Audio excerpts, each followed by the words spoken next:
अस्सलाम वालेकुम नाजरीन, साइमा अमजद हाजिर है लाइव स्पेशल ट्रांसमिशन के साथ। बात करेंगे हम जी जो एक तारीख़ी अमन मुआहदा तय पाने जा रहा है ईरान और अमेरिका के दरमियान। पाकिस्तान ने इसमें जो रोल अदा किया, जो किरदार अदा किया, वो तारीख़ में रकम किया जाएगा सुनहरी हरूफ के साथ। और यकीनन आने वाले जो जब तारीख़ लिखी जाएगी तो उसमें ये एक बहुत अहम बाब है जिसमें पाकिस्तान बहुत एक अहम रोल में उभर कर सामने आया है। अमेरिका और ईरान के दरमियान आमद मुआहदा जब तय पा जाता है और इसे इस्लामाबाद मफाहती यादाश्त का भी नाम दिया जा रहा है। पाकिस्तान के वज़ीर आज़म फ़ील्ड मार्शल आसिम मुनीर साहब पहुंच चुके हैं वेनिस स्विट्ज़रलैंड में। ईरान का वफ़द भी पहुंच चुका है और अमेरिका का वफ़द भी वहां पे पहुंच चुका है, जिसमें तमाम जो की प्लेयर्स हैं वो वहां पर मौजूद हैं। आज इसी सिलसिले में जनाब हम बात करेंगे। हमें ज्वाइन किया एयर मार्शल एजाज़ महमूद साहब ने, दिफाई तज्ज़ियाकार भी हैं, डॉक्टर रिजवान नसीर हैं और उनके साथ नासिर शराजी साहब हैं। एजाज़ साहब, सबसे पहले बताइए क्या होने जा रहा है वहाँ पर। एक तरफ हम देख रहे हैं कि जी पूरी दुनिया भर की और ख़ास तौर पे पाकिस्तान की काविशों से बहरहाल आज वो दिन देखने को हम पूरी दुनिया को नसीब हो रहा है कि तमाम वो जो क़ुव्वतें हैं जिनकी वजह से दुनिया का अमन ख़तरे में था वो आज एक जगह मौजूद है। लेकिन इज़राइल की बमबारी जो है, इज़राइल जो स्पॉयलर्स का किरदार अदा करता रहा है, वो अभी भी जारी है। लेबनान पे बमबारी हो रही है, कभी अबनाए हुर्मुज़ खुल रहा है, बंद हो रहा है। तो सबसे पहले आज का दिन, इसकी अहमियत और क्या होने जा रहा है, क्या समझते हैं आप? जी, बिस्मिल्लाहिर्रहमानिर्रहीम। यकीनन ये एक बड़ी डिफाइनिंग मोमेंट है मशरिक़ वुस्ता में पीस के हवाले से, और पाकिस्तान का एक बहुत बड़ा, मेरा ख़्याल है, एक तारीख़ी किरदार है इस सारे मामलात को इस मुकाम तक लाने में। हमने देखा, आपने भी अपने बहुत सारे प्रोग्राम्स में जंग को भी और जंग के बाद मुज़ाकरात के अमल को भी कवर किया, और हम सब इस चीज़ पे जो है ऑब्ज़र्व करते रहे कि इन तमाम लम्हात में दुनिया कितनी बार जंग के दोबारा शुरू होने के ख़तरे के करीब चली गई। और ये पाकिस्तान की ही, और बिलखुसूस पाकिस्तान की मिलिट्री लीडरशिप, फील्ड मार्शल साहब की ज़ाती काविशों से जो टेम्परेचर्स हैं इस जंग के, उनको कंट्रोल में रखा गया। इस जंग को फैलाव देने की जो इजरायली कोशिशें थी कि किसी तरह दूसरे मुसलमान मुल्क भी ईरान के ख़िलाफ़ डायरेक्टली जंग में इन्वॉल्व हो जाएं, बिलखुसूस सऊदी अरेबिया और यूएई, पाकिस्तान की कोशिशों से वो चीज़ भी जो है उससे भी इसको बचाया गया। और फिर बहुत सारी जो चूँकि ट्रस्ट डेफिसिट है पिछले 47 सालों का, उन तमाम ऑड्स के अगेंस्ट इस मुकाम तक पहुंचने के बहुत सारे मराहल हैं, जिसमें हर लम्हा पाकिस्तान की क़यादत का, मिलिट्री लीडरशिप का और हमारे जो डिप्लोमेटिक एफर्ट्स हैं उनका बड़ा रोल है। और एक खुशाइन बात है कि आज हम ये देख रहे हैं कि सारी दुनिया की नज़रें जो हैं वो मरकूज़ हैं स्विट्ज़रलैंड में, और इंशाअल्लाह अब जो ऑपरेशनल और वर्किंग लेवल या एक्सपर्ट लेवल्स जो मीटिंग्स होंगी, इनमें उन तमाम पहलुओं पे जो है मज़ीद जो है डिस्कशंस होंगी, और फिर ब्लैक एंड वाइट में एक एक्शन प्लान सामने आ जाएगा ताकि एक इंड्योरिंग पीस की तरफ ये दोनों फरीक जो हैं वो जाएं, और इजराइल को भी जो है कर्टेल किया जाए कि वो एक स्पॉइलर का रोल अदा करने से बाज रहे। बिल्कुल डॉक्टर रिजवान नसीर साहब, बिल्कुल मैं यहीं से बात कंटिन्यू करूंगी कि जब एक तवील मुज़ाकरात और अमन मुआहदा तय पा जाता है, अफ्रीकैन जो है लबनान समेत तमाम महाज़ों पर फ़ौजी कार्रवाइयों के ख़ात्मे का ऐलान भी कर देते हैं, तो फिर दोबारा से इस मौके पर जब एक तरफ मुज़ाकरात हो रहे हैं, अबनाए हुर्मुज़ भी बंद कर दी जाती है, दोबारा से फिर खुल जाती है, यानी कि कन्फ्यूजन की स्टेट वहाँ पर है। लबनान पे बमबारी भी हो जाती है। नेतन्याहू साहब का भी कहते हैं कि जी बमबारी रोक दी है। इज़राइल कंट्रोल होगा, इज़राइल की गारंटी देता है ये अमन मुआहदा जो कि होने जा रहा है? साइमा, बहुत शुक्रिया अपने शो में लेने का। सबसे पहले तो नेतन्याहू के साथ साहब का लफ्ज ना ही यूज करें तो अच्छा है। बिल्कुल। उससे इंटरनेशनल क्रिमिनल कोर्ट ने वॉर क्रिमिनल कहा है। उसके अरेस्ट होने के चांसेस हैं कि अगर वो यूरोप में ट्रेवल करेगा तो अरेस्ट हो जाएगा। तो लिहाजा आपके क्विकली पॉइंट की तरफ आऊंगा। वो पॉइंट ये है कि देखें, अमेरिका ने जंप मारा है इसराइल की एमा पे इस वॉर में। और आपने देखा होगा कि बाराक ओबामा, जो बाइडन, उनकी तरफ से भी स्टेटमेंट आई कि उन्हें भी इजरायली लॉबी ने कन्विंस किया था कि वो जंग करें ईरान के खिलाफ।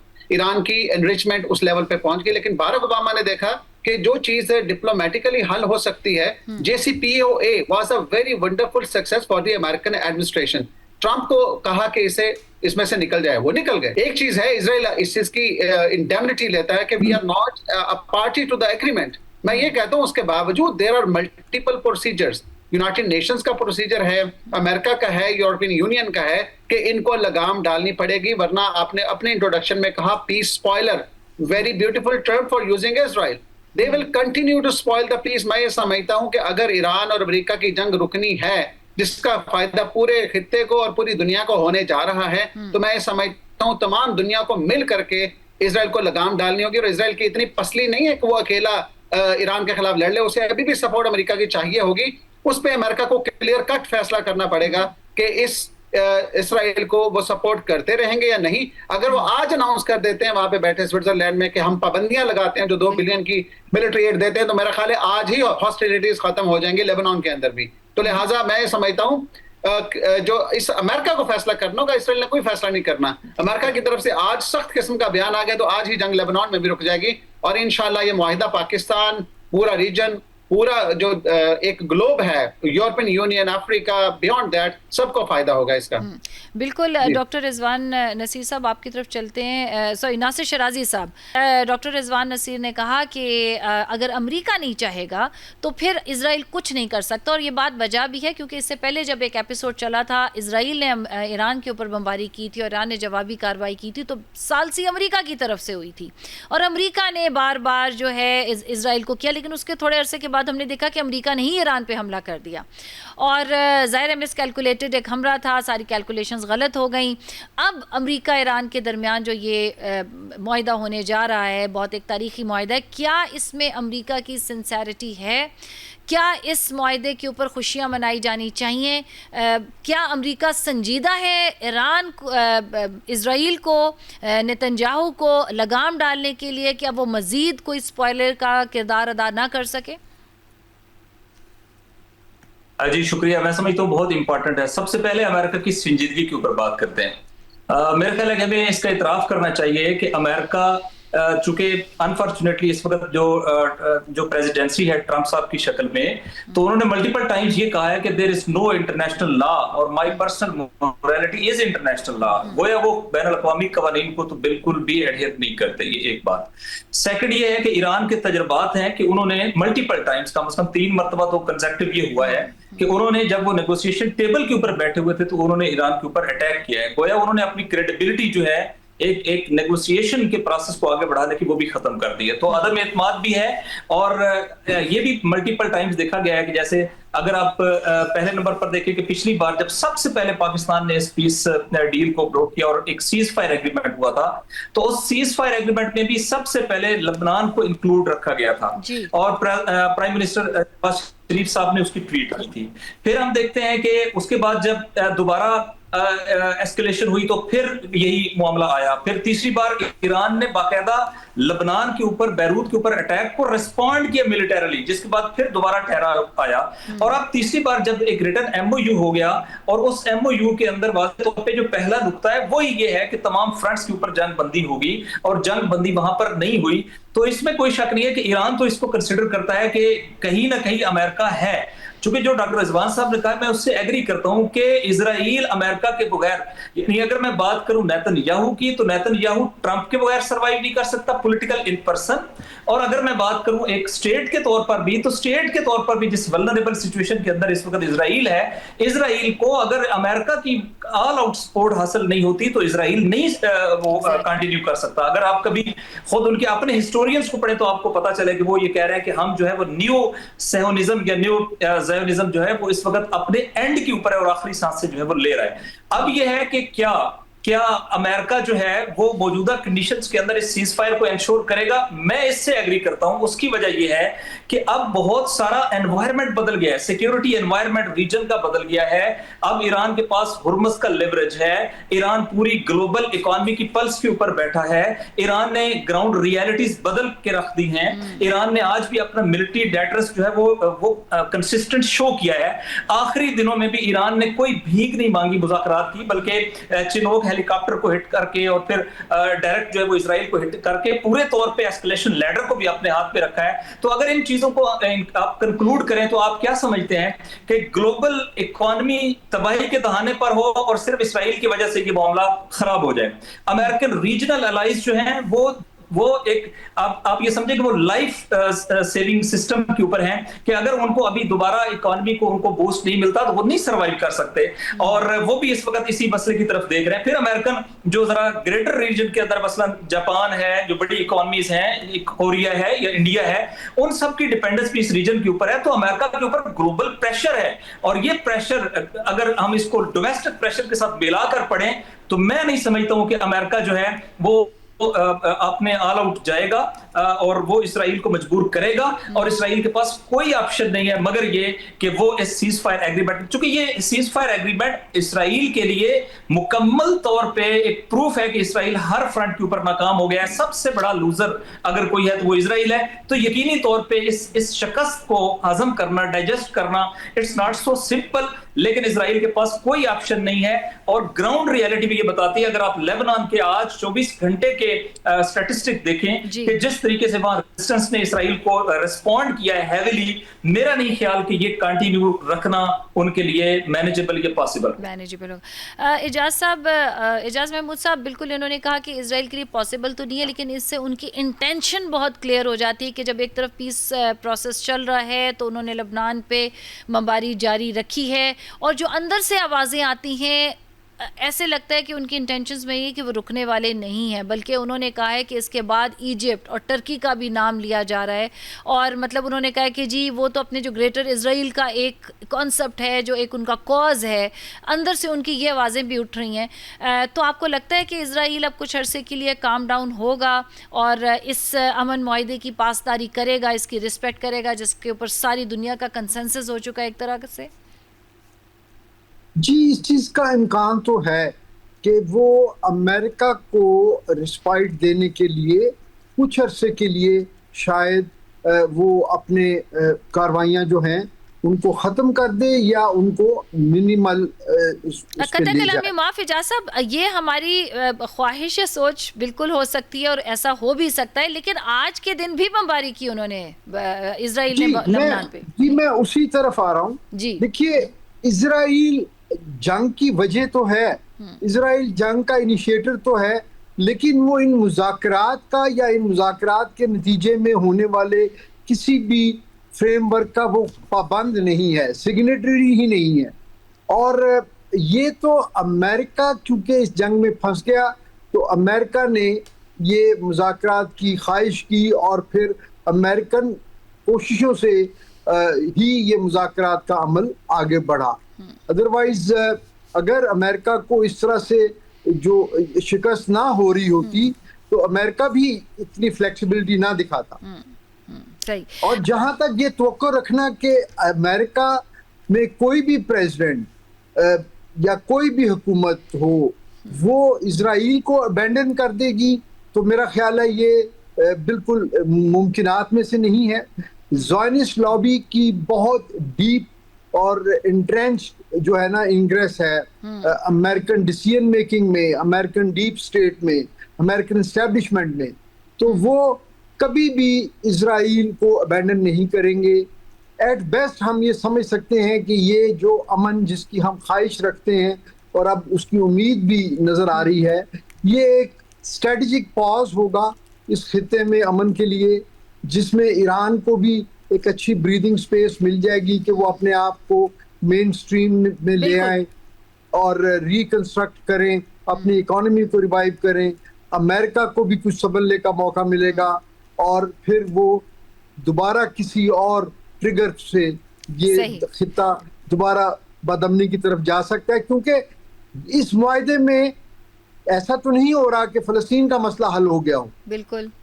तो जब तक मसाइल रहेंगे अपनी जगह पे, जो रूट कॉज है मिडल ईस्ट के तनाज़े का, जब तक वो रहेगा जंग के खतरात बदस्तूर रहेंगे, मंडलाते रहेंगे। बिल्कुल, कुछ चीज़ें जो है एज्यूम की जा रही हैं, कुछ चीज़ें कही जा रही हैं, लेकिन ब्लैक एंड वाइट में क्या है? आपको क्या लगता है कि जो ये ड्राफ्ट है, और पहले भी जब इस मुआहदे पे दस्तखत होना था तो ईरान पीछे हट गया, जब पाकिस्तान में ये होना था दस्तखत कुछ अर्सा पहले जब था, लेकिन उसके अंदर उनकी सेकेंडरी टीम्स मौजूद थी। कोई भी ऐसी शिकें सामने नहीं आई जब निगोशिएशन चल रहे थे, लेकिन कुछ शिकें लीक हो गई। 14 पॉइंट जो एक पॉइंट ऑफ डिस्कशन थे वो लीक हुए इंटरनेशनल मीडिया में, उसके ऊपर डिस्कशन शुरू हो गई। देखिए, इस टाइम जो है ना, अमेरिका को अपनी फेस सेविंग चाहिए, और फेस सेविंग जब चाहिए, ये तारीख का पहला एक मुकाम है या तारीख की पहली जंग है जो अमेरिका ने खुद शुरू की और खुद ही ह्यूमिलिएशन का शिकार हो गया। जितनी सारी बेसिस मिडल ईस्ट में थी सारी की सारी तबाह हो गई। और दूसरी बात ये, तारीख की पहली जंग जिसमें नेटो ममालिक, यूरोपीय ममालिक ने अमेरिका को अधूरा छोड़ दिया, पहली जंग जिसमें सब ने कहा कि तुम्हें इसराइल ने मरवा डाला। अब ये देखें, जब इतना इस चीज का चल रहा है तो वो इसको रखा जा रहा था कि अमेरिका ने क्या अचीव किया। निगोशिएशंस में इनको इसलिए सीक्रेट रखा गया कि ट्रम्प अपनी एडमिनिस्ट्रेशन से कह सकें कि मैंने ये अचीव किया।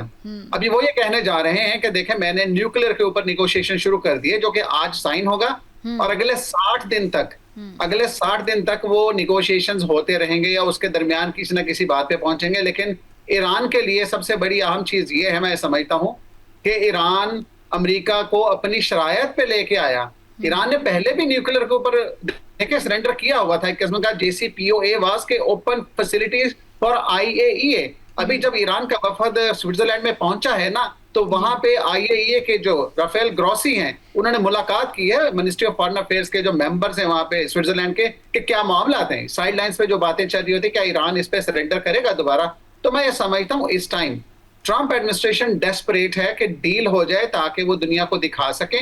दूसरी बात, जो इंटरनेशनल प्रेशर आ चुका है because of the straight of Hormuz, दुनिया के जितने स्ट्रेटेजिक रिजर्व्स हैं, जितने तेल के गैस के रिजर्व्स हैं, वो अब खत्म हो रहे हैं। और आपको पता है कि 115-120 के लगभग डॉलर के लगभग जब बैरल गया तो ट्रम्प एडमिनिस्ट्रेशन की और बाकियों की चीखें निकलना शुरू, फिर नीचे आ गया। मैं ये कहता हूं कि अगर वो ऊपर चढ़ जाता है, दुनिया में एनर्जी का क्राइसिस, दुनिया में एक नया इकोनॉमिक मेल्टडाउन शुरू हो जाता है, तो Trump administration is a loser for ever. आज उसके हाथ में है। अभी जो एग्रीमेंट होने जा रहा है, मैं ये समझता हूँ it's a win win. Air marshal साहब ने कहा, मैं इसे विन विन इसलिए कहता हूँ कि ईरान को थोड़ी सी ब्रीदिंग स्पेस चाहिए। पिछले 79 से वो जंगी मशकें भी इसी में कर रहे थे स्ट्रेट ऑफ हॉर्मुज में। उन्हें पता था कि जंग मुसल्लत होनी है आज या कल में, लेकिन वो 50 साल बाद होती है। अमेरिका को पता था कि इसराइल ने कहना है कि इनको कहीं ना कहीं जब उनके लिए ये एग्जिस्टेंशियल थ्रेट बनेगा तो इनको खत्म करना है। तो मैं ये समझता हूँ वॉर गेम्स के अंदर इसराइल ने अपनी स्ट्रेटेजी की कोशिश की कि कामयाब हो जाए, लेकिन कामयाब नहीं हुई। लास्ट पॉइंट इसमें मैं मेक करूंगा, इस टाइम आगे क्या है? आगे ये है कि इसराइल के पास कोई ऑप्शन नहीं है अकेला इस जंग को थोड़ा थोड़ा धकेले। अमेरिका अगर यहाँ से अपनी $2 बिलियन की मिलिट्री इमदाद बंद कर दे, यूरोपियन उसके ऊपर ट्रेड की पाबंदियां लगा दे, तो इसराइल नीचे आ जाएगा। लेकिन वंस अगेन जो जायनिस्ट लॉबी है, IPAC, American Israel public affairs committee, वो कंट्रोल करती है पेंटागन को, वो कंट्रोल करती है कांग्रेस को। तो अगर वहां पे थोड़ा सा अमेरिकी जो प्रो अमेरिकन हैं, मेक अमेरिका ग्रेट अगेन वाले जो ट्रम्प के साथ खड़े हैं, जो अमेरिका फर्स्ट वाले हैं, तो मैं समझता हूं उन्हीं के हाथ डिसीजन है कि आज उनको शट अप कॉल दें और कहें कि हमारे इंटरेस्ट में ये चीज नहीं है कि हम आपको यहाँ पे लेबनान में सपोर्ट करें, या हम आपको यमन में सपोर्ट करें, या फलस्तीन के लोगों को जो आपने मारा है, निहत्ते लोगों को, 20 लाख लोगों को निहत्ते भूखे मार दिया आप लोगों ने। इससे बड़े वॉर क्राइम्स क्या होंगे? आपने वो बेलारूस के जो सदर का बयान सुना होगा, वो कहते थे कि इन लोगों ने जो अब शुरू कर दिया है, ये खुद वो कहते हैं ना, हमारे साथ वॉर क्राइम्स हुए थे, हमारे साथ जो जुल्म हुआ यहूदियों के साथ, आज ये फलस्तीनियों के साथ वही कर रहे हैं। तो इन्हें झांकना चाहिए अपने गिरबान में। तो मैं यही क्लोज करता हूं कि इन्हें वाकई अपने गिरबान में झांकना चाहिए अगर ये चाहते हैं कि यहाँ पे एग्जिस्ट करें, सरवाइव करें और वही लुकाशेंको के वर्ड्स कहूंगा तो फिर इन्हें न्यूक्लियर वेपन्स भी नहीं बचा सकेंगे। बिल्कुल जी बिल्कुल आपने सही कहा। नासिर शराजी साहब, ये बताइएगा कि तकरीबन 25 अरब डॉलर मुंजमद है और अमेरिका ने ये भी इसमें कहा है कि जी अमेरिका जो 50% मुंजमद असासे हैं वो फौरी तौर पर जो है रिलीज़ करेगा और बाकी 60 दिनों में कितना बड़ा ये एक सपोर्ट मिलेगी, रिलीफ मिलेगा इससे ईरान को, ईरान की इकोनॉमी को और उसके आम आवाम को? जी बहुत अहम बात है। देखिए ईरान को 3 तरह से बड़ी सपोर्ट्स मिलने जा रही है और मैं ये कह सकता हूं कि अपने कंट्रोल के एतबार से भी और आइंदा के इन्फ्लुएंस के एतबार से भी। मसलन अगर मैं एक अंदाज में कहूं कि एक वक्त तक अमेरिका जो है वो दुनिया के ऊपर इक्तिसादी पाबंदियां लगाता था और उसकी बुनियाद के ऊपर डिसीजन मेकिंग मैकेनिज्म के ऊपर वो इफेक्टिव होता था। बहरहाल ईरान ने साबित किया है कि वो हुर्मस के जरिए से अमेरिका और उसके अलाइज के ऊपर इक्तिसादी पाबंदियां लगा सकता है और उसका इम्पैक्ट अमेरिका से लेके यूरोप तक सबने फील किया, हम नेबरिंग कंट्रीज हमने फील किया। तो एक तो ईरान ने अपना ये लेवरेज जो है वो हासिल कर लिया और इस लेवरेज को अब वो अपने फाइनेंशियल इंटरेस्ट में कन्वर्ट करेंगे और ये ऑब्वियस है क्योंकि उन्होंने उसके अंदर लिखा हुआ भी है कि 60 डेज के अंदर मैकेनिज्म डिवाइस होगा जिसमें आइंदा टैक्सेशन भी लगेगी और इसका जो कंट्रोल का मैकेनिज्म है वो ओमान और ईरान मिलकर करेंगे, यानी कंट्रोलर ये 2 होंगे और उसमें सिर्फ मुशावरती रोल जो है दीगर जीसीसी स्टेट्स का लिखा हुआ है। इसका मतलब है कि आइंदा यहां से जितनी भी ट्रेड जाएगी उस सब से ईरान एक बड़ा अच्छा शेयर जो है वो लेगा और पहले भी उन्होंने मिलियंस ऑफ डॉलर जो है वो लिए हैं जंग के दौरान भी। दुनिया की कोई बड़ी शिपिंग कंपनी यहां से ट्रेवलिंग नहीं कर सकती अगर उसको जो है वो जस्ट अनरेस्ट का अंदेशा भी हो, चुके ये इतना हैवी लॉस होता है एक जहाज का लॉस कि वो कंपनी के लिए काबिल बर्दाश्त नहीं होता और ना ही इंश्योरेंस कंपनी इसको कंटिन्यू करती। आपने 25 अरब की बात की है, ये तो ईरान के अपने एसेट हैं कि जिनको उन्होंने डिफ्रीज करना है और ईरान उनको यूटिलाइज करेगा, लेकिन 300 अरब डॉलर लिखे हुए हैं ईरान के डैमेजेस कि जो ईरान का लॉस हुआ इस जंग के नतीजे में जो उसके ऊपर इलीगली इन्फ्लिक्ट की गई थी, तो इसको कंपनसेट करेगा ईरान इनके अपने फंड से, जिसमें तमाम गल्फ कंट्रीज भी फंड डालेंगे, अमेरिका भी फंड डालेगा। उसका नाम एक खूबसूरत रखा गया है लेकिन बुनियादी तौर पे वो डैमेजेस हैं जो ईरान ने जो है वो क्लेम किया और ईरान उसको ले रहा है। मैं अगर याद करूं मीर शाइमर जो दुनिया में तकरीबन गुज़िश्ता 20 साल में इंटरनेशनल रिलेशंस में अमेरिका के मारूफ जो पॉलिटिकल साइंटिस्ट हैं बिलखुसूस आईआर में, तो उन्होंने कहा है कि ईरान शराइत तय करेगा चूंकि फातेह शराइत तय करता है और ये जो शराइत हैं 14 की 14, इसमें अगर आप इकोनॉमिक शराइत भी जो इकोनॉमी से रिलेटेड है उनको भी देखें तो वो प्योरली ईरान को बेनिफिट करती हैं कंट्रोल के एतबार से, फाइनेंशियल असिस्टेंस के एतबार से और तामीर नौ के एतबार से। तो मैं समझता हूं कि चंद दिनों के अंदर ईरान की इकोनॉमी जितना बूस्ट की है, जितना ईरान की करेंसी बेहतर हुई है और ईरान अगर आप देखें तो वो बहुत इसका इंफ्रास्ट्रक्चर डेवलप्ड है, वो यूरोप को कम्पीट करता है बाज जेतों से अपने डेवलपमेंट के एतबार से। ईरान को अगर सिर्फ ओपन मार्केट मिल जाए तो ईरान दुनिया की इकोनॉमी के अंदर बहुत बड़ा इंपैक्ट लेके आएगा और एक बड़े रीजनल पावर हाउस का रोल जो है वो प्ले करेगा। मैं सिर्फ आपको सादा सा बताऊं, यहाँ इस्लामाबाद में पिंडी में राजा बाजार में एक मार्केट है जिसको हम अमूमन जो है वो बाजोड़ प्लाजा कहते हैं। 300 शॉप्स हैं, तमाम शॉप्स ईरान की प्रोडक्ट से भरी हुई हैं। वो स्मगल होने के बाद भी अपनी क्वालिटी के एतबार से इतनी अच्छी हैं कि वो तमाम मेगा स्टोर्स के ऊपर भी अवेलेबल हैं और यहाँ पे भी अवेलेबल। आप इमेजिन करें कि अगर ईरान के लिए ये सैंक्शंस जो है वो खत्म हो जाएं और ईरान को अपनी इकोनॉमी को लेवल प्लेइंग ग्राउंड के जरिए से दुनिया में एक्सटेंड करने का मौका मिले तो वो कितनी बड़ी मार्केट कैप्चर करने की जो है वो पोजीशन में है। तो बिल्कुल ईरान ने वो 25 अरब डॉलर हो, 300 अरब डॉलर हो या फिर आइंदा के जो मैकेनिज्म है उसके जरिए से उन्होंने अपने इकोनॉमिक इंटरेस्ट को यकीनी तौर पे इंश्योर कर लिया है। और मैं डॉक्टर साहब की बात से भी इत्तेफाक करता हूं, एडमिरल साहब ने भी बिल्कुल दुरुस्त कहा है, वो एक नई जंग की तैयारी में है क्योंकि जब तक ये आइडियोलॉजिकल कॉन्फ्लिक्ट मौजूद है, जब तक मसला फलस्तीन मौजूद है, दोबारा ईरान और इनके दरमियान एक जंग होनी है और ये इकोनॉमी जो है वो उस वक्फे के दौरान ईरान को दोबारा बिल्डअप करेगी, खड़ा करेगी और ईरान इस जो टाइम मिल गया है इस टाइम को एक नई जंग के लिए अपनी आमादगी में इंश्योर करना चाहता है। लिहाजा ये इकोनॉमी उनके लिए बड़ी इंपॉर्टेंट है। ये बुनियादी तौर पे सिर्फ उनकी अपनी डोमेस्टिक वेलफेयर को इंश्योर नहीं करेगी बल्कि उनके मिलिट्री ऑपरेटर्स को भी बहुत हाईली डेवलप कर देगी, जिसको इस जंग में प्रूव किया है। बिल्कुल। एजाज महमूद साहब, जैसे कि इन्होंने बताया कि ये एक बहुत बड़ी जीत है ईरान के लिए, बहुत बड़ा रिलीफ है। जहाँ यहाँ तक तो ताल्लुक है इस 25 अरब का, ये तो चले 60 दिनों में 50% रिलीज़ हो जाएंगे और बिल्कुल फौरी तौर पे भी 50% तक रिलीज़ हो जाएंगे। लेकिन एक बड़ी इंटरेस्टिंग ये है कि जो ईरान की तामीर नौ के लिए 300 अरब डॉलर के फ़ंड का जो इम्कान है, आपको लगता है कि वो भी दिया जाएगा और ये भी इस मुआहदे में बड़ी विन विन सिचुएशन है ईरान के लिए? जी, विन विन सिचुएशन तो यकीनन है। मैं तो हमेशा ये कहता हूँ कि इस जंग में अगरचे ईरान ने बहुत कुर्बानियां दी, बहुत तबाही का सामना किया, लेकिन सबसे बड़ा बेनिफिशियरी ईरान ही है। और इस ईरान यकीनन अपने इकोनॉमिक रिवाइवल के लिए तमाम तर इकदाम जो है वो उसको परसू करेगा।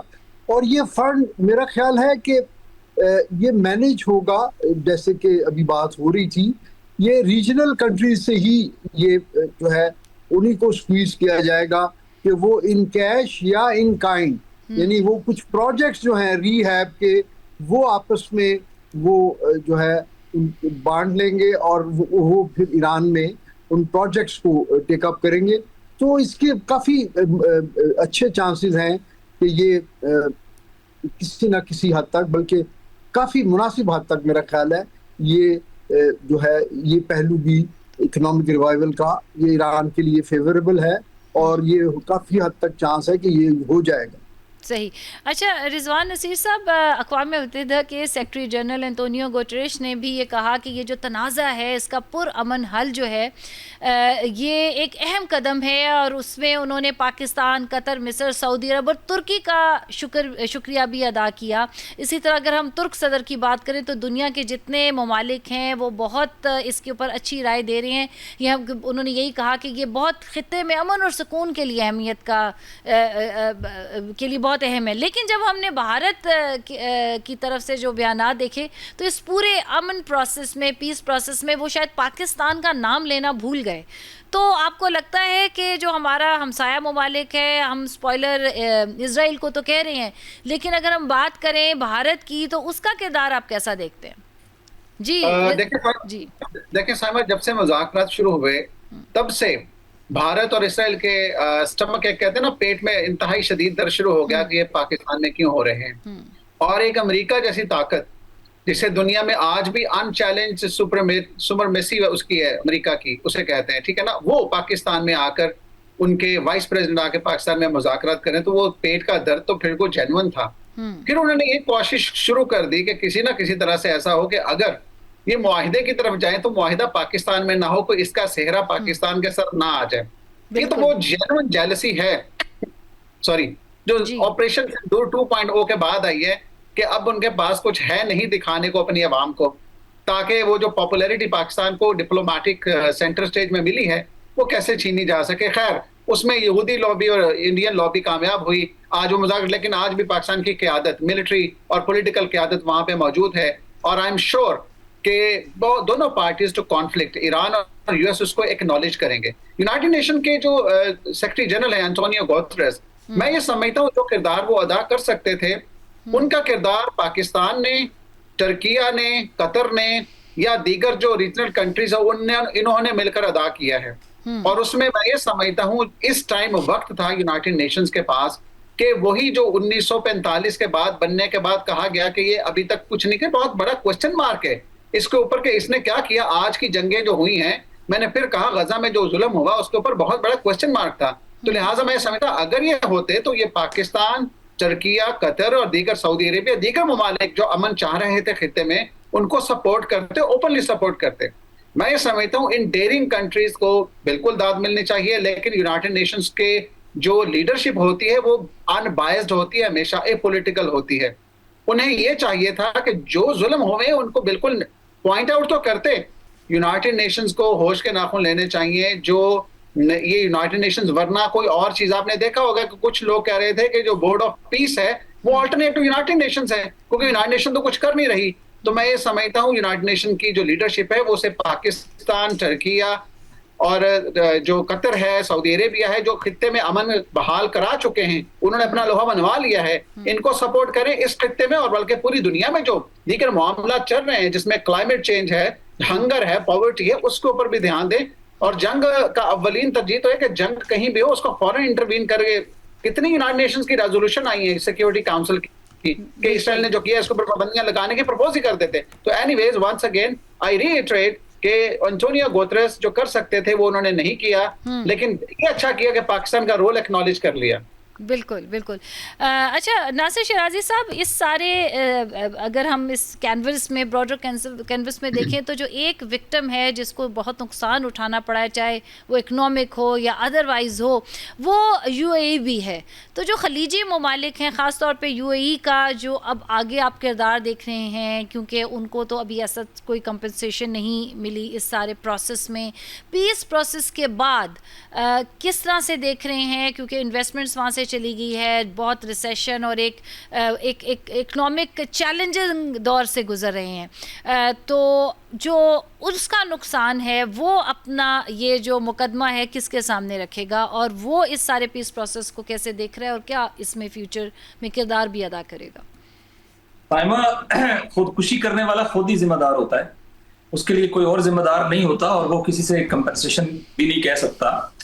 आप अपने अड्डे दें, ईरान के खिलाफ एक एग्जिस्टेंशियल थ्रेट बने और अमेरिका को तमाम तरह की लॉजिस्टिक्स प्रोवाइड करें, और आप ये समझें कि वो आपके लिए फूल लेकर खड़े होंगे, ये तो नहीं होता। और आपने जियोपॉलिटिक्स नहीं पढ़ी, आखिरी दिन तक आप इसराइल के साथ इस तरह मुकम्मल तरीके से खड़े रहे। ईरान के साथ जंग है, आप इसराइल के दौरे कर रहे हैं, इसराइल यहाँ का दौरा कर रहा है, तो आपको समझना चाहिए कि ये जो कहा जाता है ना आईआर के अंदर कि आप अलाइज जो है वो चेंज कर सकते हैं, लेकिन आप पड़ोसी चेंज नहीं कर सकते। अमेरिका इतने 1000 किलोमीटर दूर आके अपनी पूरी मिलिट्री माइट के बावजूद आपको नहीं बचा सका।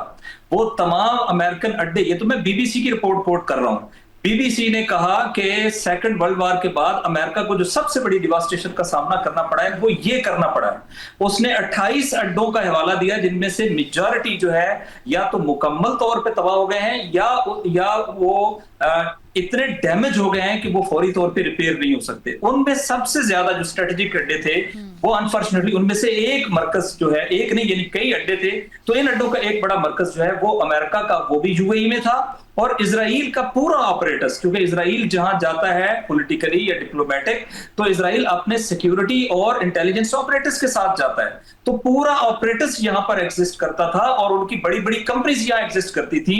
और फिर जो जंग आपने छेड़ी, जिस जंग के अंदर आपने ईरान के सिविलियन इंफ्रास्ट्रक्चर्स को, बैंक्स को और एक तवानाई की तंजीबात को निशाना बनाया, तो आप कैसे समझ सकते थे? अभी तो मैं समझता हूं कि ईरान ने बहुत अच्छा प्ले किया है। उनकी जो पानी की डिसैलिनेशन प्लांट्स हैं कश्म में, उनके ऊपर अटैक हुआ है, लेकिन उन्होंने अभी तक यूएई को छोड़ दिया है। यूएई के पास 80% जो उसका पानी का रिसोर्स है वो तो यही है, जो समुद्र के पानी को वो बनाते हैं, ड्रिंकेबल बनाते हैं, तो उनके पास तो ऑप्शंस नहीं है। अब आप एक शीशे के घर में रह के दूसरों पे पत्थर मारें और फिर ये कहें कि मेरा घर महफूज रहना चाहिए, ये रहता नहीं है। और यूएई को अब भी ये समझना होगा कि रियलिटीज बदल गई हैं। अब उन्हें ईरान के साथ कोऑपरेशन करना है, अब उन्हें इस रीजन के अंदर ईरान की इंपॉर्टेंस को समझना है। वो 5000 किलोमीटर कोस्टल लाइन रखता है inclusive of their islands. UAE के बिल्कुल सामने 3 से 4 Greater Tunb, lesser Tunb, Abu Musa, ये सारे ईरान के हैं, और आप ईरान के ऊपर हमलों में लॉजिस्टिक भी प्रोवाइड करें, और अब तो वो रिपोर्ट्स भी आ गई हैं कि बाकायदा इन्होंने पार्टिसिपेट किया उसके अंदर। तो मैं समझता हूं कि ये एक सुसाइडल मिशन था जो यूएई ने किया। अभी जो बच गया है इसको गनीमत समझें, और अगर वो अपने टूरिज्म को और इन्वेस्टमेंट्स को और इसी तरीके से बिजनेस को दोबारा रीएस्टेब्लिश करना चाहते हैं, तो वो एतमाद की बहाली मुमकिन ही नहीं है। वो अमेरिका की गोद में बैठ जाए तब भी नहीं हो सकता। वो इसराइल के साथ जाकर वो वाले एग्रीमेंट भी कर ले जो कोई सोच भी नहीं सकता, तब भी नहीं हो सकता। वो एक ही सूरत में हो सकता है कि वो ईरान के साथ पीसफुल कोऑपरेशन एंश्योर करके दुनिया को ये मैसेज दे कि हमारी चीजें सेट हो गई हैं, अब आप आए और इन्वेस्टमेंट करें, और there is no security issue और नो इंस्टेबिलिटी इशू। ये ओनली वे आउट है यूएई के लिए। तो यूएई के ऊपर कोई ऐसी कंपनसेशन उसको लेना नहीं बनती किसी से। वो जो किया है वो उसने खुद किया है और खुद ही उसको भुगता है। सही। नाज़रीन, अभी वक्त हो जाता है एक छोटे से कमर्शियल ब्रेक का। आप हमारे साथ रहिएगा, हम आपको आगाह करेंगे जो भी लेटेस्ट डेवलपमेंट्स चल रही हैं। मिलते हैं एक छोटे से ब्रेक के बाद, हमारे साथ रहिएगा।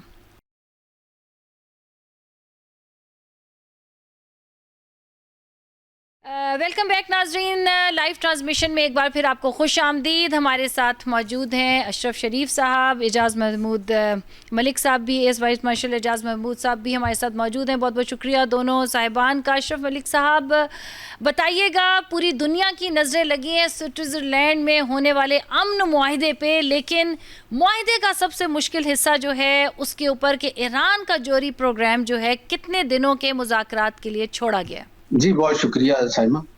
अच्छा, ये मुज़ाकरात जो हैं ये तकनीकी नोयत के हैं। एक अंडरस्टैंडिंग वाला जो मुआहदा था वो तो हमने देखा, मेमोरेंडम जो था उसमें लगभग 14 नुकात हमारे सामने आए, लेकिन जो सबसे बड़े 2 पॉइंट्स हैं जिनके ऊपर मेरा ख्याल है तकनीकी लिहाज से बात हो रही है, एक है जौहरी प्रोग्राम का और दूसरा है लबनान का जो फ्रंट है। ये ईरान के मुतालबे पे इस एजेंडे में शामिल किया गया।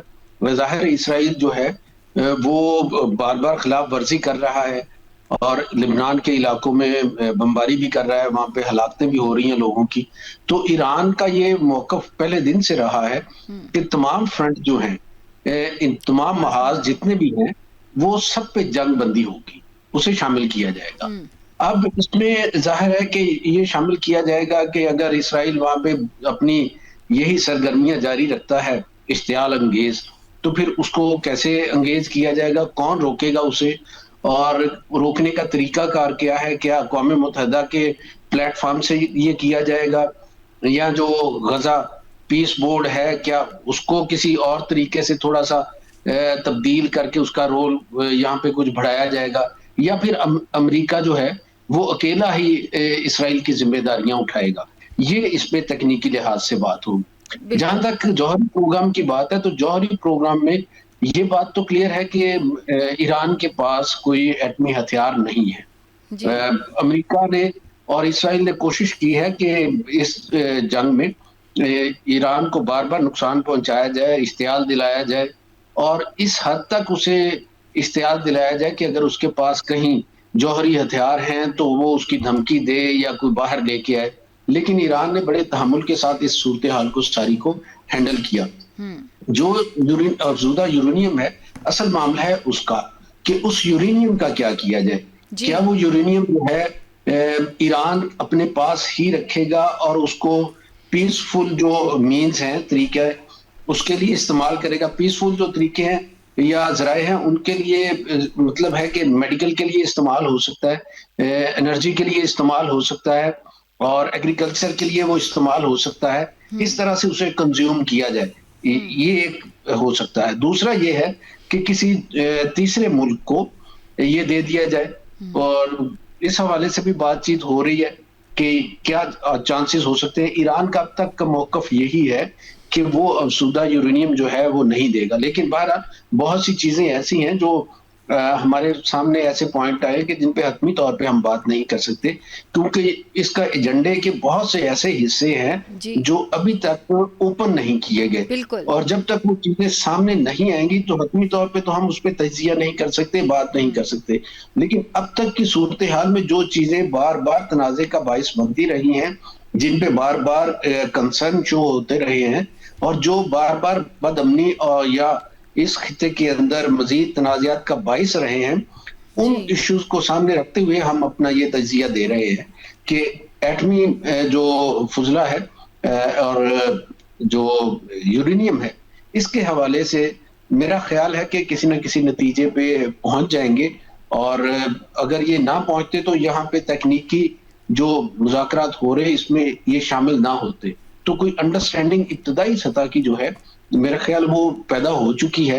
अब उसको तरीकाकार तय किया जा रहा है कि इस मामले को निपटाने के लिए तरीकाकार क्या इख्तियार किया जाएगा, उसमें ईरान का रोल क्या होगा, उसमें जो दूसरे 7 ममालिक तावन कर रहे हैं, कतर है, पाकिस्तान है, इन ममालिक का रोल क्या होगा, सिर्फ मुज़ाकरात की हद तक है या इससे आगे भी जाके कोई रोल है, या फिर कोई और ऐसा बड़ा मुल्क, कोई ऐसी इमर्जिंग सुपर पावर भी इसमें कोई पीछे रह के किरदार अदा कर रही है।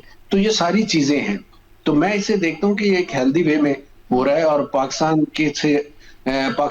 की लीडरशिप से आज अमेरिका का जो वफद है उसकी स्विट्जरलैंड में मुलाकात हुई है। बिल्कुल। इसी तरह से जो ईरानी वफद है उसकी मुलाकात कतरी जो क़यादत है उससे वहां पे हुई है। तो ये क़यादत के दरमियान जो मुलाकातें हुई, इसके मतलब ये है कि कतर और पाकिस्तान जो है इन मुज़ाकरात में बड़ा कलीदी किरदार अब भी अदा कर रहे हैं और इनकी मदद से ही दोनों फरीक आगे बढ़ने की कोशिश करेंगे। इब्तदाई तौर पे अगर कहीं हर्डल्स हैं, मुश्किलात हैं या किसी नुक्ते को समझने में दिक्कत आ रही है तो मेरा ख्याल वो इन्हीं के जरिए से वो तय किया जाएगा। उसके बाद हाँ, ये सवाल हो रहा है कि क्या ये चारों फरीक आमने सामने बैठ के, यानी मैं फरीक के तौर पे कतर और पाकिस्तान को भी शामिल कर रहा हूँ, कि ये आमने सामने बैठ के सारी बात करेंगे या फिर वो तरीकाकार इख्तियार इब्तिदा में किया जाए कि कतर और पाकिस्तान को ड्राफ्ट दिए जाएंगे और फिर फरीक के पास जाके उन ड्राफ्ट पे उनकी राय लेंगे। सही। इजाज़ महमूद साहब, ये बताइएगा कि ठीक है, मुलाकातें हो रही हैं, वफूद एक दूसरे से मिल रहे हैं, इज़राइल इस मुआहदे का हिस्सा नहीं है और लबनान में जो है वो फ़ौजी कार्रवाइयाँ कर रहा है, उसने आज भी सबोताज करने की कोशिश की, अपने हमलों की नज़र करने की कोशिश की इस अमन मुआहदे को। अगर हम देखें तो अमेरिका में भी जो जमहूरियन और रिपब्लिकन हलकों में इस मुआहदे पर तनकीद हो रही है। क्या लगता है आपको कि अमेरिका में इस मुआहदे की मुखालफत की मुमकिन वजूहात क्या हो सकती हैं?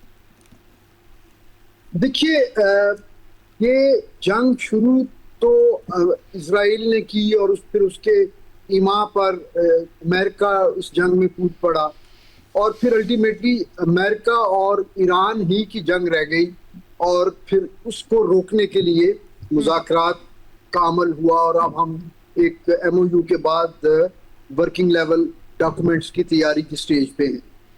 तो उसमें दो तरह के जो है वहाँ अमेरिका में लॉबीज हैं। एक जाहिर है एक बड़ा इन्फ्लुएंस है ज़ायनिस्ट लॉबी का, वो तो किसी भी ऐसे अमल को जो इजराइल के जो एक्सपेंशनिस्ट डिज़ाइन है या ग्रेटर इजराइल का मंसूबा है उसमें अगर कोई रुकावट बनती उन्हें नज़र आती है तो वो उन्हें कबूल नहीं है। और वो इस वक्त वो लॉबी ये समझ रही है कि अमेरिका ने इस जंग से अपनी जान छुड़ाने के लिए और अपनी फेस सेविंग के लिए कुछ कंसेशंस दे दी हैं ईरान को और वो उनके लिए काबिल कबूल नहीं है, क्योंकि वो ये समझते हैं कि आज जो यूनिलैटरली अमेरिका फ्लेक्सिबिलिटी दिखा रहा है ईरान को जी, वो इनडायरेक्टली ईरान की कैपेबिलिटीज को बढ़ाएगी, ईरान को जो है फ्यूचर में वो जो एक अपने लिए वो थ्रेट समझते हैं वो उस थ्रेट में एक इजाफा होने की वो वजह समझ रहे हैं इस मुआहदे को। तो इसलिए इजराइल हो या इजराइल को सपोर्ट करने वाले अमेरिकन हों, वो उनको ये मुआहदा यकीनन जो है उसको अच्छी नज़र से वो नहीं देख रहे।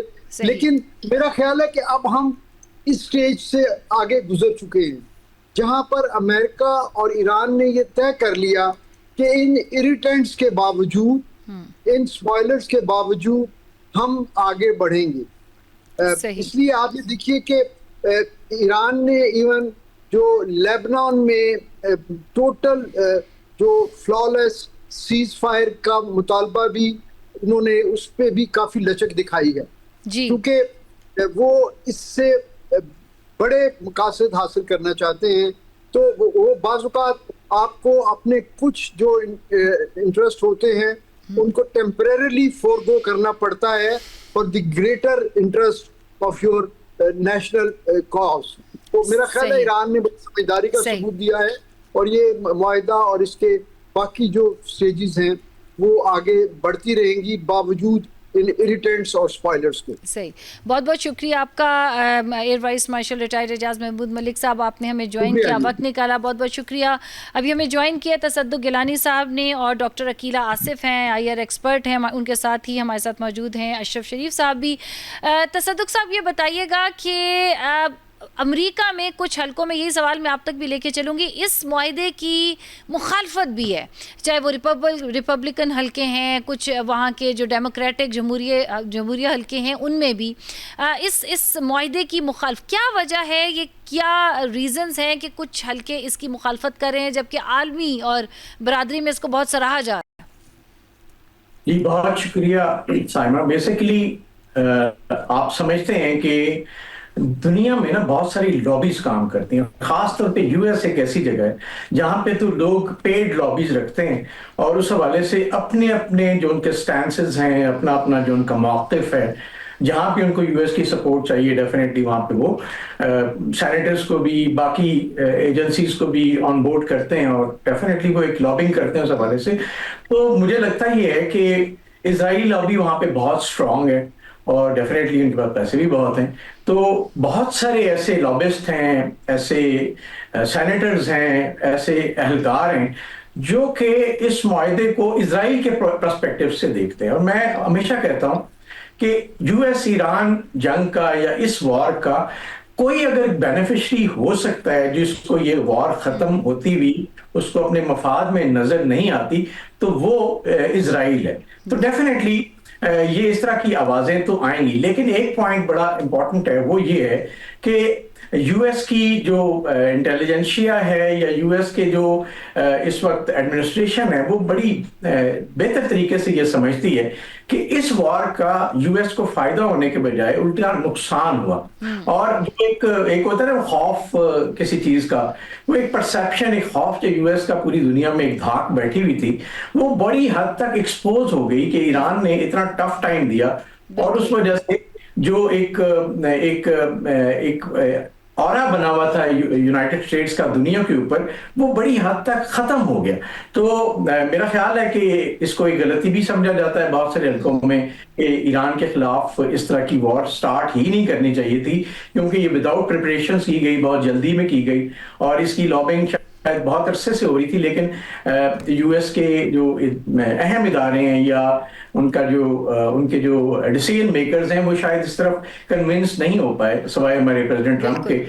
ये इस तरह के मामला हुए, तो इस हवाले से ये मुखालिफ सोच जरूर है और सोशल मीडिया पे काफी चीजें आ रही हैं, लेकिन एक बड़ी जो तादाद है, एक बड़ा जो वहां पे हिस्सा है यूएस के अंदर, अवाम का भी और गवर्नमेंट का भी और एडमिनिस्ट्रेशन का भी, वो इस जंग को खत्म करने के हक में। तो इसलिए मेरा ख्याल है ये दोनों राय दोनों तरफ से आती रहेंगी। बिल्कुल बिल्कुल। डॉक्टर अकीला आसिफ साहिबा, ये बताइएगा कि अभी तसद्दुक़ गिलानी साहब ने कहा कि जी उन्होंने जल्दबाजी में की, ये जंग शुरू ही नहीं होनी चाहिए, जबकि ये उनका जो लार्जर गेम प्लान है ख़ासतौर पे इजराइल का, उसके अंदर से अब भी आवाज़ें उठती हैं कि खाली जंग ईरान के ऊपर नहीं बल्कि इजिप्ट की और टर्की के ख़िलाफ़ भी जाने की वो आवाज़ें करते हैं। बहुत मिस कैलकुलेशन तो हुई, वो एक उसको बहुत ही ईजी टारगेट ले रहे थे। अमेरिका की जानिब से ये भी कहा गया कि इस सारे प्रोसेस में सिर्फ 30% जो उसने अपनी अमेरिकी जो साजो सामान है वो कंज्यूम किया है, तो देख लें कि 30% के साथ वो कितने अरसे तक ये जंग लड़ सके, तो जो बाकी 70% है अगर ये कंटिन्यू होती तो वो कितने अरसे तक कर सकते थे। आपको लगता है कि ये अमन मुआहिदा जो है अब फाइनली उम्मीद की एक अमन की किरण है, या मिड टर्म्स होने वाले हैं, मिस्टर ट्रंप जो है ये सेहरा भी अपने सर लेना चाहते हैं कि उन्होंने ये पीस प्रोसेस कराया? क्या सिंसेरिटी है अमेरिका की जानिब से इस पीस मुआहदे को लेकर के? जी बिस्मिल्लाहिर्रहमानिर्रहीम। ये मुआहदा जो होने जा रहा है इसके लिए पूरी दुनिया जो है वो अलर्ट बैठी है। वो देखना चाह रहे हैं कि ये किस रुख पे हालात जाते हैं, क्योंकि इस वक्त जो दुनिया है हुर्मस, स्ट्रेट ऑफ हुर्मस के बंद होने की वजह से इस जंग का भुगतान पूरी आदमी बरादरी ने भुगता है, जो कि आप देख सकते हैं कि किस तरह से माशी हालात जो हैं, बहुत सारे ममालिक के चेंज हुए, किस तरह से मार्केट्स क्रैश हुई। तो यहाँ तक जो मुआहदे तक जो बात पहुंची है उसके पीछे ये एक बड़ी वजह है जो कार फरमा है किसी की सिंसियरिटी, खास तौर पे जो यूएस की सिंसियरिटी है। देखें हर स्टेट जो है वो अपने इंटरेस्ट के लिए काम करती है और इंटरनेशनल रिलेशंस के अंदर इस बात को बहुत आम समझा जाता है। इसी तरह से जो इस वक्त इंटरनेशनल रिलेशंस के अंदर जो चीज़ नज़र आ रही है वो ये है कि अमेरिका अपनी साख बचाना चाह रहा है। जैसे मुझसे पहले भी पैनलिस्ट ने इस चीज़ को डिस्कस किया है कि अमेरिका ने बहुत नुकसान उठाया है, ख़ास तौर पे मटेरियलिस्टिक वाइज भी, यानी उनको माशी नुकसान भी हुआ है, लेकिन उनकी जो साख है, खास तौर पे जो उनका नाम है, जो उनका एक बढ़तरी पूरी दुनिया में एक सुपर पावर के ऊपर तस्लीम की जाती थी, उस नुकसान को, उसका जो नुकसान है वो उसका कोई अजाला अभी मुमकिन नहीं है। और ये जो इकदामात उठाए जा रहे हैं ये इसी वजह से उठाए जा रहे हैं। आप ये सोचें कि ये फौरी तौर पे कैसे, खास तौर पे G7 के जो प्रेसिडेंट ट्रंप का खिताब है उसमें देखिए कि उन्होंने जो 14 निकात का मायदा पेश किया है जो MOU के लिए भी, और वैसे भी जिस पे हमेशा ईरान ने बात की है, उसमें से बहुत सारे नुकात पर तो उन्होंने पहले ही एग्री कर लिया। अब ये जो मायदा होने जा रहा है इस पे इलेक्ट्रॉनिकली तो पहले सिग्नेचर हो चुके हैं। ये इस सिलसिले की एक कड़ी है कि इसी बातचीत के या सिफारती कोशिशों को आगे बढ़ाया जाए और इस तरह के मामलात के फैसले जो हैं वो मैदान जंग में ना हो। लेकिन उसके साथ साथ एक और जो बहुत इंपॉर्टेंट बात है वो ये है कि जो सिफारतकारी है उसको एक नया रुख दिया है पाकिस्तान ने, कि अगर एक छोटा मुल्क जैसे इसराइल जो है वो ईरान और अमेरिका के मुकाबले में एक छोटा मुल्क है, लेकिन उसने किस तरह से मामलात इस तरह से उलझाए बनाए कि अमेरिका जैसी ताकत को और अमेरिका के सदर को कन्विंस कर लिया ईरान पे हमला करने के लिए। दूसरी तरफ ये एक नेगेटिव बात थी जो पूरी दुनिया को गई, दूसरी तरफ एक पॉजिटिव बात है कि पाकिस्तान जैसा मुल्क जो कि अपने माशी मामलात में बहुत ज्यादा उलझा हुआ था, लेकिन उन्होंने कितनी समझ से काम लिया और उन्होंने न्यूट्रल रहते हुए उन्होंने ये मामलात जो हैं सिफारतकारी को एक नई जहत दी और ये साबित किया कि एक मुल्क जो है वो किस तरीके से दुनिया के मामलात को, और इस तरह के जो फरीके जो 47 साल तक तकरीबन निस्फ सदी तक एक दूसरे के आमने सामने नहीं बैठे, उनको भी मुज़ाकरात की मेज पर लाया जा सकता है। ये एक बहुत बड़ी स्टडी है और एक बहुत बड़ी डेवलपमेंट है। और इस वक्त जो हालात स्विट्जरलैंड में चल रहे हैं उसमें भी यकीनन पाकिस्तान ने अपनी स्ट्रेटजी तय की होगी। ये टीम जो है कैपेबल टीम है, और दूसरी तरफ कतर का जो रोल है वो भी बड़ा इंपॉर्टेंट है, ओमान का रोल बड़ा इंपॉर्टेंट है, और अभी तक जो इसराइल है वो लेबनान को जो है उसने निशाने पे रखा हुआ है और वो बार बार चाह रहा है कि किसी तरह से ये जो बातचीत इस हद तक पहुंची है इसको सबतैज किया जाए, ताकि वो अपने मज़मूम अज़ाइम जो कि ग्रेटर इसराइल की शक्ल में कई बार वो दुनिया के सामने ला चुका है, उसके जो वज़रा हैं इस वक्त इसराइल के, वो अमेरिका के खिलाफ इज़हार रसानी कर रहे हैं, जिसका जवाब जो है JD वेंस ने बहुत अच्छे तरीके से दिया है। अब ये सारे मामलात जो हैं वो अपनी जगह पे, और अमेरिका के अवाम के अंदर आप ये देखें कि इस जंग के लिए और उससे पहले गजा के लिए भी कितनी अवामी सतह के ऊपर कितनी ज्यादा रैलियां मुनक्किद हुई हैं, और पूरी दुनिया की तरफ से जो है वो इसके बारे में, इस जंग के खात्मे के बारे में और गजा में जो जुल्म हुआ है उसके बारे में ये रैलीज आती रही हैं। तो ये एक प्रेशर डेवलप हुआ और उस प्रेशर के नतीजे में ये बातचीत जो है वो हो रही है। और मैं इससे मैं बड़ी पुरुमीद हूँ कि ये जो बेशक इंटरनेशनल लेवल्स पे भी लॉबीज होती हैं, अमेरिका के अंदर भी हैं, ईरान के अंदर भी हैं, और हर जगह पे ये मौजूद होती हैं, जैसे कि इससे पहले सदुक साहब ने भी बताया। लेकिन ये लॉबीज जो हैं उस वक्त बेअसर हो जाती हैं जबकि एक इंटरनेशनल प्रेशर आता है, और सबसे जो बड़ा प्रेशर है वो माशी प्रेशर है जो कि हुर्मत की बंदिश की वजह। बिल्कुल जी नाज़रीन, इस वक्त जिस टाइम पे हम मुखातिब हैं तो बस वो तारीख़ी लम्हात जो हैं बहुत करीब हैं जब ये वाला मुआहदा तय पा जाएगा। मैं आपकी तरफ चलूँगी। अशरफ शरीफ साहब, ये बताइएगा कि ये मुआहदा 4 माह की जंगबंदी के बाद एक उम्मीद की किरण बनकर ज़रूर सामने आया है। अब नए हरमस खुल गया है, आलमी मंडियों में तेल की कीमतें भी गिर गई हैं, पाकिस्तान में भी गिर गई हैं। क्या असरात मुरतब होंगे इसके अभी जबकि ये बंद है, लेकिन जो अभी हकीकी अमन का रास्ता है 60 दिन का, वो जो जौहरी प्रोग्राम का रास्ता है वो अभी तय होना बाकी है? जी, वो रास्ता जाहिर है एक हसास मामला है, और उसको तय करने का जो अमल है वो भी खासा पेचीदा होता है। उसमें एटॉमिक एनर्जी जो इदारा है, आलमी एजेंसी, वो भी इन्वॉल्व है किसी न किसी स्टेज पे, और फिर जाहिर है दोनों ममालिक के भी अपने कंसर्न हैं, उनको भी एड्रेस करना है। फिर ये जिस तरह की ये टेक्नोलॉजी है यूरेनियम की, उसको हैंडल करना, उसकी हैंडलिंग जो है वो भी एक बहुत नाजुक मामला होता है। तो ये चीजें ऐसी नहीं है कि फौरी फौरी हल हो जाए। हाँ, उस पे फैसला हो सकता है कि इसे इस तरीके से किया जाएगा तय मामले को। तो ये मामला तो अपनी जगह पे, लेकिन जो आपने पूछा ना कि पेट्रोलियम सस्ता होने से और दीगर अपॉर्चुनिटीज, तो पाकिस्तान के लिए तो अपॉर्चुनिटीज बहुत है। एक तो ये है कि उम्मीद पैदा हो गई है जो गैस पाइपलाइन है ईरान के साथ बिल्कुल। पाकिस्तान की, क्योंकि जो पॉइंट नंबर 10 था ना मेमोरेंडम ऑफ अंडरस्टैंडिंग का, उसके तहत ईरान को अपना तेल, गैस, एनर्जी की तमाम प्रोडक्ट्स जो हैं वो बेचने की इजाजत मिल गई उसमें। तो उसमें तो फिर ये भी आता है ना कि पाकिस्तान और ईरान जो है इसीलिए गैस पाइपलाइन जो है वो एक्टिव नहीं कर पा रहे थे कि आलमी पाबंदियों का डर था। फिर एक पॉइंट उस मुआहदे में ये भी था कि ईरान के ऊपर जो बैंकिंग की पाबंदियां थी वो भी हटाई गई। तो जो कंपनियां पहले ईरान के साथ लेन देन करती थी या बैंक लेन देन का काम करते थे, उन पे पाबंदियां लगा दी जाती थी, तो अब वो पाबंदियां भी नहीं रह गई। तो इसका फायदा एक तरफ जहां पे ईरान को होगा, उसको तामीर नौ के लिए फंड्स मिल रहे हैं, सारे अपॉर्चुनिटीज वहां भी पैदा हो रही है। दूसरा, पाकिस्तान की जो एनर्जी की जरूरियात हैं, जो पाकिस्तान दूर से मंगवाता था चीजें, पेट्रोल, गैस और सारी, तो वो पाकिस्तान के हमसाये से मिल जाएंगी। और मुझे ये भी तवक्को है कि ये तो नहीं हो सकता कि ईरान इस सारे अमल में पाकिस्तान के किरदार को तस्लीम करते हुए मुफ्त दे देगा, लेकिन हाँ ये जरूर है कि कुछ रियायतन चीजें हमें मिल जाएंगी। तो इससे पाकिस्तान की जो इंडस्ट्री है, इसको आलमी सतह पे जो मुसाबकत का सामना है हमारी प्रोडक्ट्स को, उसमें फायदा होगा। हमारी अगर पैदावारी लागत कम होगी तो हमारी अशिया इंटरनेशनल मार्केट के अंदर अच्छे तरीके से मुकाबला कर सकेंगी और वो दोबारा से अपनी जगह बना सकेंगी। पाकिस्तान की एक्सपोर्ट बढ़ेंगी जो पिछले कुछ अरसे से बढ़ नहीं पा रही। तो ये होगा, फिर पाकिस्तान में जब इंडस्ट्री चलेगी तो जाहिर है रोजगार भी पैदा होगा, तो यहाँ पे रोजगार के मौके जो है वो भी बेहतर हो सकते हैं। फिर कारोबार के बाकी जो शोबे हैं उन पे भी इसके पॉजिटिव असरात आएंगे।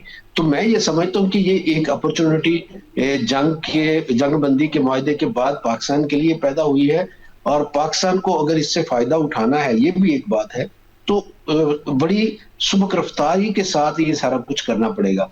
ये नहीं है कि हम महीनों सोच विचार पे लगा दें कि अब ये मौका पैदा हुआ है तो इसका रास्ता कैसे, ऐसा नहीं है। ये मेरा अपना जाती ये ख्याल है कि पाकिस्तान के जो कारोबारी लोग हैं वो तो ज़हनी तौर पे और वसाइल के लिहाज से तैयार बैठे हुए हैं। अब ये हुकूमत है कि उसने निशानदेही करनी है कि ये हम आपके लिए मौका खोल रहे हैं और फौरी तौर पे आप अपना काम शुरू कर दें। तो ये बहुत सी चीजें हैं जो पाकिस्तान के लिए अपॉर्चुनिटी के तौर पे सामने आ रही हैं, और जाहिर है इसमें पाकिस्तान की जो गवर्नमेंट है, पाकिस्तान की जो अस्करी और सियासी क़यादत है, इसकी बहुत दूरअंदेशी इसमें शामिल थी।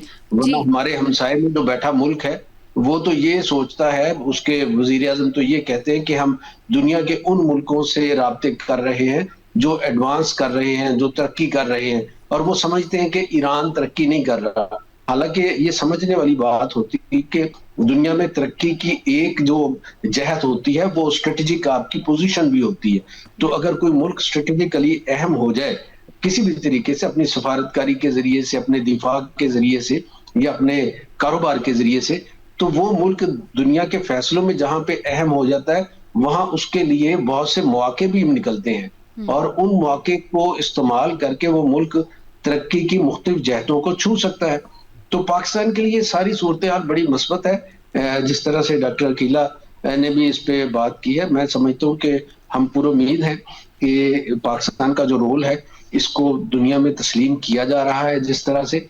इसी तरह से ये खित्ते के अंदर जिन मुल्कों के लिए बेहतरी आई है, मैं बात कर रहा हूँ खलीजी रियासतों की, उनके लिए मैं बात कर रहा हूँ, मैं सऊदी अरब की बात कर रहा हूँ और पाकिस्तान के हमसाये ईरान की बात कर रहा हूँ। तो खास तौर पर ये जो रीजन है यहाँ पे इनके लिए बहुत अमन कायम हुआ है। हाँ, इसराइल वाला एक मामला है, उस मामले की कुछ चीजें हैं, लेकिन मेरा ये ख्याल है कि वो भी तय पा जाएगा। और ईरान ने अच्छा किया है कि उसने बर्दाश्त का मुजाहरा किया और थोड़ा वक्त लिया है। जी तसद्दुक़ गिलानी साहब, ये बताइएगा, जैसे अभी अशरफ शरीफ साहब ने ये बताया कि किस तरीके से चीज़ें जो हैं शेप अप हो रही हैं, आपको लगता है कि अब नए ब्लॉक्स भी बन रहे हैं? क्योंकि जब पिछला हमला हुआ था तो उससे पहले सब जानते हैं भारत और ईरान की जो कुर्बत है वो एक डिफरेंट पेज पर थे, बट उसके बाद से अब सारी चीज़ें डिफरेंट हो गई हैं। जो ये सेहरा था ये पाकिस्तान के सर आया इस साल सी का। अब आपको लगता है कि कोई नए ब्लॉक्स भी बन सकते हैं? अगर हम स्पॉयलर्स की बात करें तो क्या अगर आप कुर्बत देखेंगे ईरान इंडिया की और इज़राइल की, और अगर हम इसमें एक ब्लॉक और भी नाम शामिल करना चाहिए यूएई की, क्योंकि विक्टिम बहरहाल सारे उसमें वो भी रहा है, और उसके बाद आपसे मेरा ये भी सवाल होगा कि जो डिफरेंट ब्लॉक्स बन रहे हैं, नई तारीख रकम की जा रही है, नई सुपर पावर्स भी अब सामने आ रही हैं, तो चाइना का जो रोल है वो आप कैसे देखते हैं? चाइना को भी कहा जाता है कि सारे मामले में वो भी एक खामोश बट बेनिफिशरी रहा है, तो अब चाइना बड़े कूल एंड काम तरीके से इस चीज़ को मॉनिटर कर रहा है, तो जो नए ब्लॉक्स बन रहे हैं उनको आप कैसे बनता देख रहे हैं?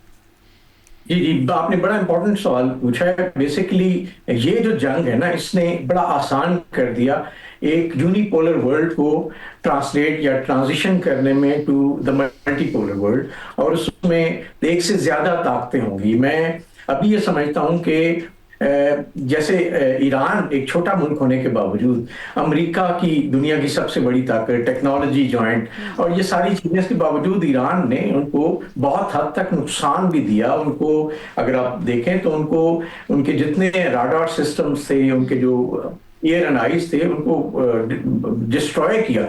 तो इससे बेसिकली ये अंदाजा हुआ कि अब जंगें जो हैं वो स्ट्रेटेजी की जंगें, वो टेक्नोलॉजी की जंगें हैं, वो अब बड़ी माइट की जंगें नहीं हैं। तो इसने राह हमवार कर दी एक नए स्ट्रेटेजिक रीअलायंस की, जिसका मेरा ख्याल है बहुत अहम हिस्सा अगर देखा जाए तो वो अभी रिसेंटली हमारे वजीर खारजा और नायब वजीर आजम इजिप्ट में हैं, और बात उस हवाले से हो रही है कि Egypt, Saudi Arabia, Turkey, Pakistan किस तरह से एक स्ट्रेटेजिक अलायंस उसको ब्रॉडन करें, जो अभी रिसेंटली पाकिस्तान और सऊदी अरेबिया का माहिदा था, उस हवाले से भी इन चीज़ों को देखा जा सकता है। दूसरी बात है कि ईरान का एक परसेप्शन था पाकिस्तान के हवाले से, एक हिस्ट्री थी जो इंडिया की वजह से थोड़ी मुख्तलिफ थी आज से एक साल पहले तक। लेकिन ये जो जंग हुई पिछली दफा इंडिया के साथ पाकिस्तान की मई 25 की, उसने खास कर्म किया कि पाकिस्तान का एक नया चेहरा दुनिया को दिखाया। और साथ ही आपको याद हो तो ईरान का पहला एक कॉन्फ्लिक्ट या एक वॉर शुरू हुई चाइना यूएस के साथ और इजराइल के साथ, जिसमें उसे लगा कि यार ये तो जो इंडिया उसे बहुत यानी बहुत ज्यादा वो करीब थे, उसने चाह बाहर से अपनी इन्वेस्टमेंट्स उठा ली, तो इंडियन बहुत सारी इन्वॉल्वमेंट पाई गई ईरान के अंदर, जो बहुत सारे टारगेट किलिंग हुई उस हवाले से। तो एक नया रुख, एक नई तरतीब बनती नजर आई। और अब इस जंग के बाद जो अभी रिसेंट इंसिडेंट हुआ है, जिसके बाद बड़ा क्लियरली नजर आ रहा है, जैसे आपने कहा कि इंडिया, इजराइल, अफगानिस्तान का मैं नाम लूंगा और किसी हद तक यूएई का भी लूंगा, कि इनका एक एक्सेस बड़ा क्लियरली नजर आया। पाकिस्तान जो इससे पहले कभी बात नहीं करता था, बड़ी खुल के इस हवाले से बात हो रही है। बलूचिस्तान के अंदर जो डिस्टर्बेंस थी, बीएलए की सपोर्ट थी, वो सारी अब कनेक्ट होना शुरू हुई और बड़ा खुल के उस पर बात हुई। तो उसके मुकाबले में दुनिया को महसूस हुआ, जिसमें चाइना है, रशिया है, टर्की है, सऊदी अरेबिया है, इजिप्ट है, कि पाकिस्तान का जो स्टैंस है वो बड़ा हकीकत पे मबनी है।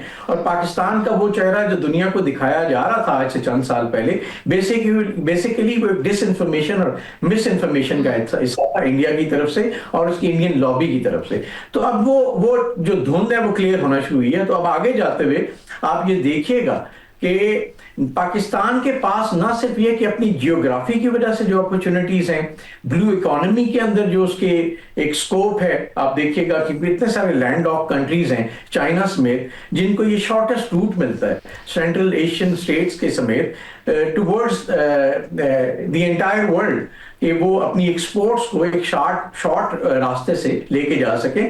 फिर दुनिया के अंदर जो रेयर अर्थ मिनरल्स हैं उनकी इंपॉर्टेंस इसलिए है कि एआई के अंदर आप देखें, चिप्स के अंदर देखें, आप जो नई टेक्नोलॉजी आ रही है इस हवाले से, उसमें ये रेयर अर्थ मिनरल्स का बड़ा इंपॉर्टेंट रोल है। और अगर आप इसको गौर से देखें तो पाकिस्तान के अंदर इसका बहुत बड़ा जखीरा भी मौजूद है।